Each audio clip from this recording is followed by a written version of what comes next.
that look amazing? Oh, look at this. You see how easy it is to cut? Because it's premium black Angus beef. Perfect color, perfect glaze on the top. It's amazing. Where does the best beef in the world come from? Let's find out. My name is Rafael Hernandez. I'm a beef specialist. My mission is to travel all over the world and recognize those that are making a difference in the industry. My focus is on two things: animal healthcare and a better way of eating. From the ranches to the packing plants to the restaurants, I'll be working with the best people and seeing how they contribute to that melt in your mouth, perfectly marbled slice of beef. Join me in my international journey to bring people the best beef in the world. Life is beautiful. Taste it.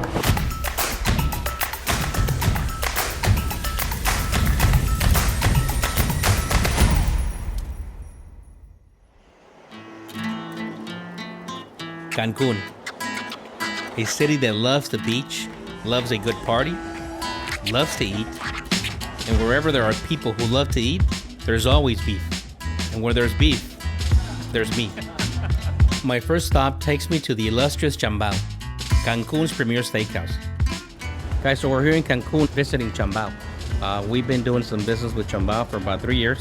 So we're gonna walk in the kitchen. We're gonna see what they do, what the new trends are, what the new foods are, because there's always something changing here. These guys are always up to spec with new changes. Well, we spoke to the chef earlier on, Michelangelo. He's gonna be our tour guide and our chef for the day. So we're very excited. Want to thank Chambao for giving the opportunity to open up their kitchen for us.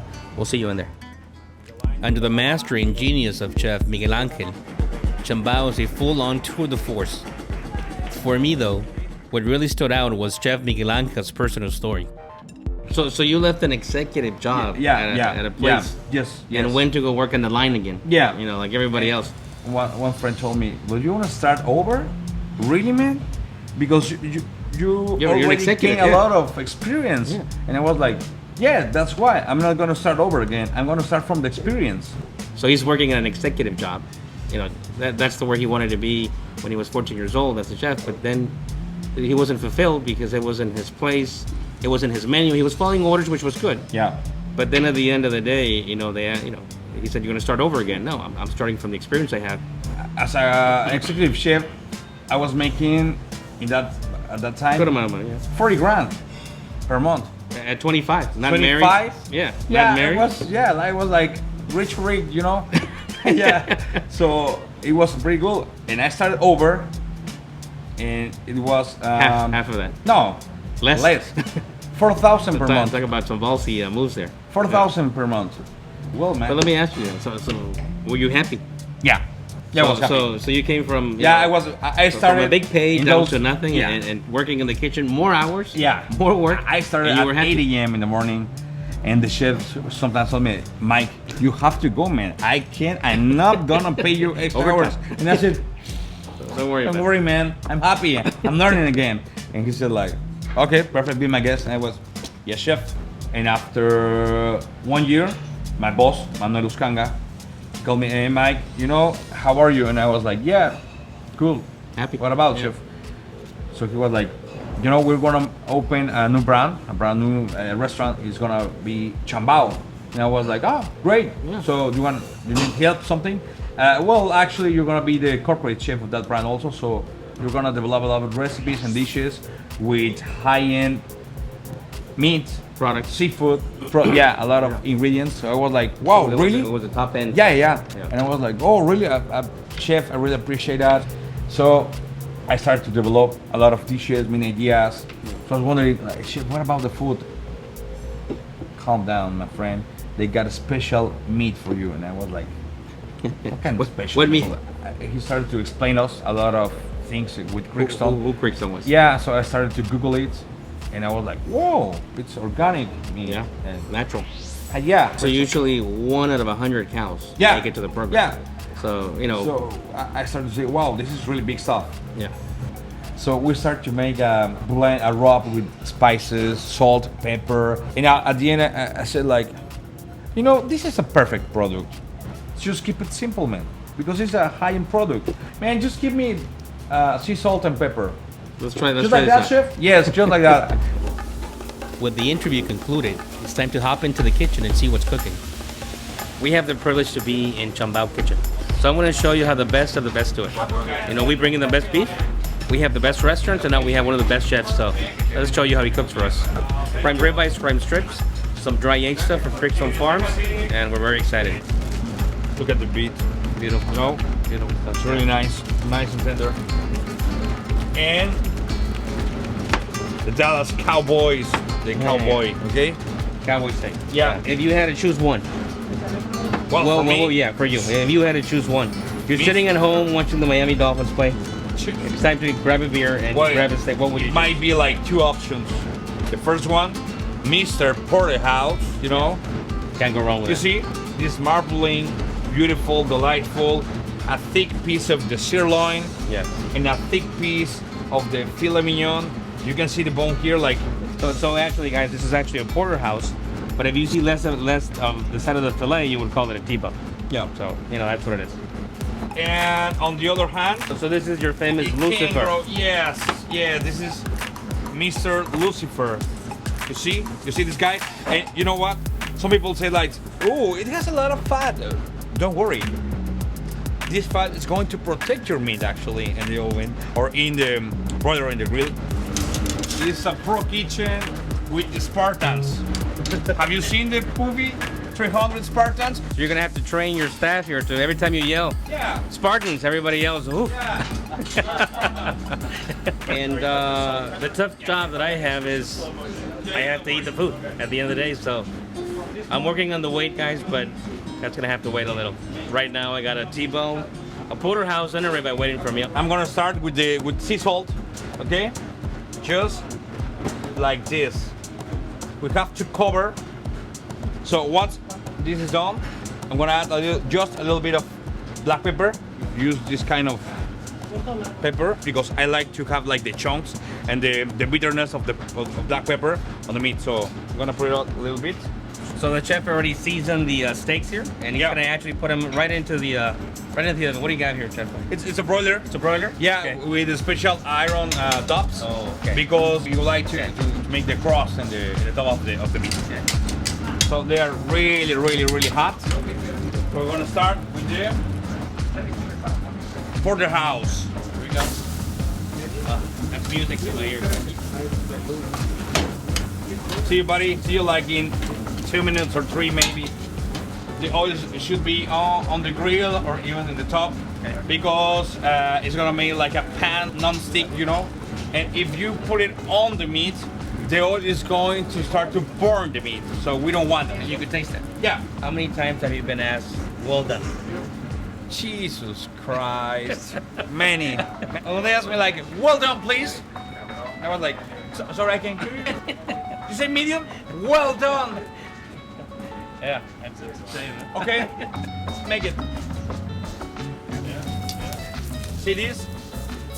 Are you ready, guys? You ready? Okay. See this nice little thing. You see that cross? Beautiful, beautiful, right?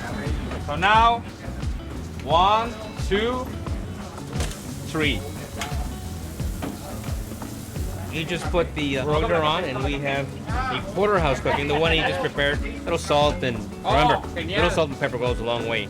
He wants the natural taste of it, so it's about 7 to 10 minutes on the porterhouse and about 3 to 5 minutes on the ribeye. It's a little smaller here, but this is all Creekstone stuff. Going right to the plate, going right to the restaurant, going right to the customer. Fortunately, we're the ones eating it now, so we're gonna see. So you know, these kind of broilers are widely used in the beef industry. They make a great cooking device because everything is kept inside, so there is no escaping, no big fires going on anywhere unless you have some fat. You can't control it, but it's got a skillet on it too. So that skillet creates a chart. It makes a little, you know, crunchy taste on the outside, and just beautiful and medium rare on the inside. So I'm gonna put it up a little bit like this. Don't worry because it's still really, really hot. 500.5 Celsius degrees. Okay, now we wanna turn it on the side. Okay, the ribeye is done. I'm gonna let it rest here for about 2 minutes, 3 minutes kind of. The crust here is really perfectly done. So I'm Gonna let them rest also here.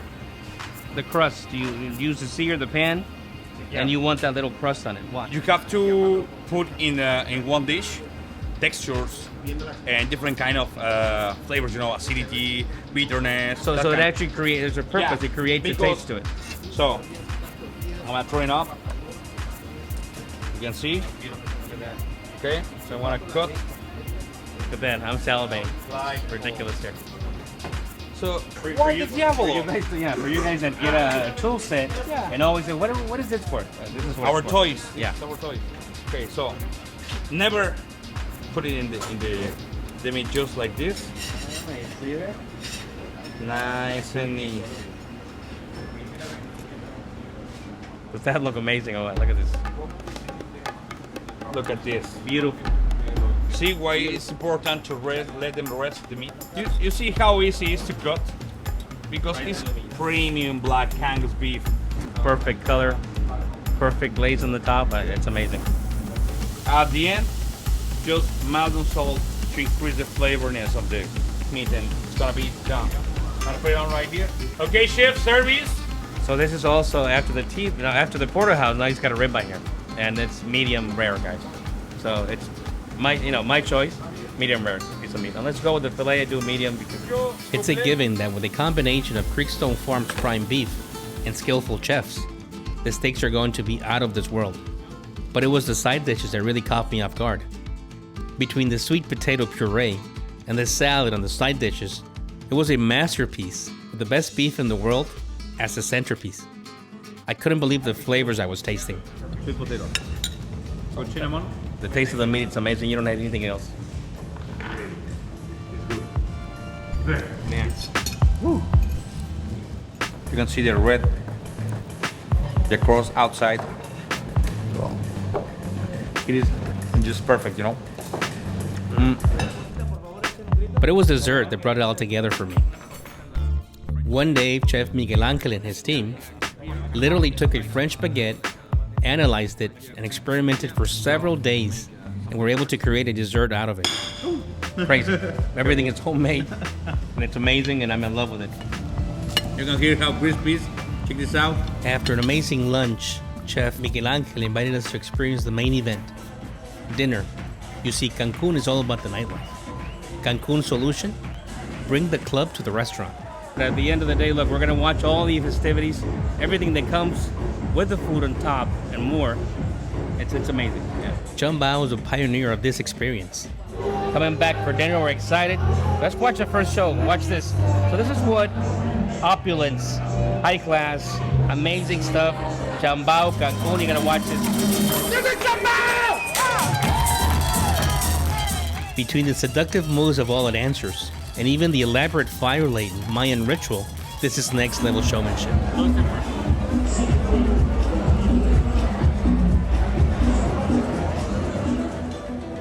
They even had a full real silks routine over the water. One slip up from the girls and they will be literally crocodile food.